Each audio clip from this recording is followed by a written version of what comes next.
నూతన బొగ్గు గనులు వస్తేనే సింగరేణికి భవిష్యత్తు ఉంటుందని Singareni college workers union AITC అధ్యక్షుడు వాసిరెడ్డి సీతారామయ్య, ప్రధాన కార్యదర్శి కొరిమి రాజ్ కుమార్ అన్నారు. భూపాలపల్లి మంజునగర్లోని ఇల్లందు క్లబ్లో ఆదివారం ఏఐటీసీ ట్రేడ్ యూనియన్ శిక్షణ తరగతులు ఏరియా బ్రాంచ్ కార్యదర్శి మోటపలుకుల రమేష్ ఆధ్వర్యంలో ఏర్పాటు చేశారు. కాగా ఈ కార్యక్రమానికి ఏఐటీసీ అధ్యక్షుడు వాసిరెడ్డి సీతారామయ్య, ప్రధాన కార్యదర్శి కొరిమి రాజ్ కుమార్ ముఖ్య అతిథులుగా హాజరై కార్మికుల సమస్యలపై మాట్లాడారు. సింగరేణిలో రాజకీయ జోక్యం ఎక్కువైందన్నారు. అందులో భాగంగానే ఇటీవల జరిగిన ఎన్నికల్లో ఏఐటీసీ గెలిచిన యాజమాన్యం ఇప్పటి వరకు గుర్తింపు పత్రం ఇవ్వలేదని మండిపడ్డారు. సింగరేణి ఎన్నికల్లో ఏఐటీసీ ఇచ్చిన హామీలపై పోరాటం చేసి కార్మికులకు సాధించి పెడతామని తెలిపారు. సింగరేణిలో రాజకీయ జోక్యం ఉండకూడదని, అవినీతి పోవాలని సింగరేణి కార్మికులు గత ఉన్నటువంటి కార్మిక సంఘానికి వ్యతిరేకంగా ఏఐటీసీని గెలిపించారు.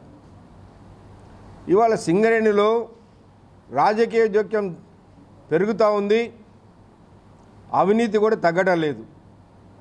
గుర్తింపు సంఘానికి ఎన్నికలైన 3 నెలలైనా యాజమాన్యం గుర్తింపు ప్రాతినిధ్య సంఘాలకు పత్రాలు ఇవ్వటం లేదు, స్ట్రక్చర్డ్ మీటింగులు జరగడం లేదు, కార్మికుల సమస్యలు పరిష్కారం కాకుండా పెండింగ్ అవుతున్నాయి. కాబట్టి తక్షణమే గుర్తింపు ప్రాతినిధ్య సంఘాల పత్రాలు ఇవ్వాలని మేము ఏఐటీసీగా డిమాండ్ చేస్తూ ఉన్నాం. అట్లాగే సింగరేణిలో కొత్త బావులు వస్తేనే భవిష్యత్తు ఉంటుంది. కొత్త బావులు రావడం కొరకు యాజమాన్యం పైన, ప్రభుత్వం పైన ఒత్తిడి తీసుకొస్తూ ఉన్నాం. తాడిచర్ల మైను గతంలో ఏఐటీసీ గుర్తింపు సంఘం ఉన్నప్పుడు ఏదైతే శాంక్షన్ అయిందో అది ఇవాళ తీయటానికి అనుమతి వస్తూ ఉంది, తొందరలోనే ప్రారంభం అవుతుంది.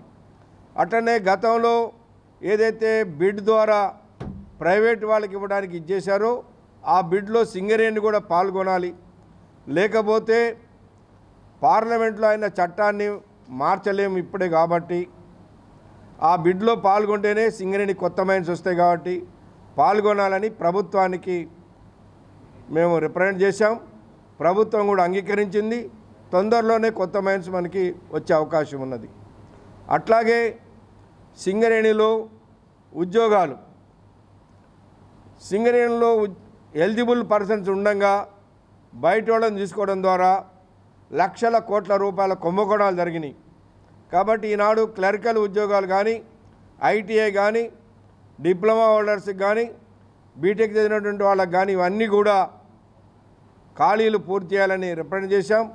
దానిపైన యాజమాన్యం కూడా నోటిఫికేషన్ ఇచ్చింది. దీన్ని సింగరేణి కార్మికులు సద్వినియోగం చేసుకోవాలని విజ్ఞప్తి చేస్తూ ఉన్నాం. సింగరేణి కార్మిక వర్గానికి ఎన్నికల ముందు సింగరేణి కాలేజ్ వర్కర్స్ యూనియన్ ఈ యొక్క సింగరేణి పాఠశాలను ఆధునీకరించి కార్మికులకు సంబంధించి ఇప్పుడున్న మోడరేట్ సిబిఎస్ సిలబస్ని తెస్తామని ఆనాడు హామీ ఇచ్చిన సందర్భంలో యాజమాన్యంతో మాట్లాడి ఈరోజు దానికి సంబంధించిన సర్కులర్ను ఇప్పించడం జరిగింది. ప్రధానంగా ఒక 20 ఏళ్ల క్రింద చూసినట్టయితే సింగరేణి కార్మికుల పిల్లలు చదివి జనరల్ మేనేజర్ స్థాయిలో, డైరెక్టర్ స్థాయిలో అనేక ఉన్నత పదవులు అభ్యసించిన ఈ సింగరేణి పాఠశాలలో ఈ మధ్య 5 సంవత్సరాలు లేకపోతే 10 సంవత్సరాల క్రితం నుండి ఈరోజు కేవలం 10% పిల్లలు లోపే సింగరేణి కార్మికుల పిల్లలు ఆ యొక్క పాఠశాలలో చదువుతూ ఉన్నారు. దీనికి ప్రధానమైన కారణం ఏంటంటే ముఖ్యంగా ఎక్కువ మంది యువ కార్మికులు లేకపోవడం ఒక ఎత్తు అయితే క్వాలిటీ ఆఫ్ ఎడ్యుకేషన్ లేకపోవడం వల్ల ఈరోజు సింగరేణి పాఠశాలలో చదివించలేని పరిస్థితి. కాబట్టి లక్షలాది రూపాయల సంవత్సరానికి ఖర్చు పెట్టి ఎడ్యుకేషన్ ఈరోజు బయట చేయించుకునే పరిస్థితి ఏర్పడింది. దీన్ని దృష్టిలో పెట్టుకొని మేనేజ్మెంట్ మాట్లాడిన తర్వాత ఈరోజు సింగరేణి పాఠశాల అన్నింటినీ ఆధునీకరించి సిబిఎస్ సిలబస్ చేయడం ద్వారా కార్మికుల పిల్లలు, యువ కార్మికులు సుమారు సింగరేణిలో 12,000 మంది ఈరోజు పనిచేస్తూ ఉన్నారు. వారందరికీ ఈ యొక్క సదుపాయం కల్పించాలని మేనేజ్మెంట్తో మాట్లాడితే దానికి సంబంధించిన మన సర్కులర్ జారీ చేసింది. సిబిఎస్ఈ సిలబస్ను ఎంచుకోవడం ఒక ఆప్షన్ ద్వారా కార్మిక వర్గాన్ని కోరింది. దాని ద్వారా ఈరోజు కార్మిక వర్గం ఆలోచించి సిబిఎస్ఈ సిలబస్ను పెట్టండి, సింగరేణి పాఠశాల మన పిల్లల్ని చదివించడం ద్వారా సంవత్సరానికి లక్షల రూపాయల ఆదాయం ఈరోజు మనకు మిగులుతుంది. కాబట్టి ఈ విధానాన్ని మీరందరూ అప్లికేబుల్ చేయించుకొని ఇది సదుపాయము తీసుకోవాల్సిందిగా కోరుతా ఉన్నాం. అదేవిధంగా ఈరోజు సింగరేణి 70 మిలియన్ టన్నుల టార్గెట్ సాధించింది ఉత్పత్తిని.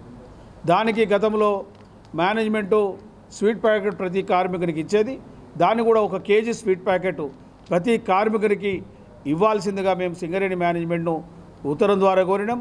చైర్మన్ గారితో మాట్లాడుకోవడం జరిగింది. అది ఈ వారంలోనే అందించాల్సిందిగా సింగరేణి యాజమాన్యానికి విజ్ఞప్తి చేస్తా ఉన్నాం.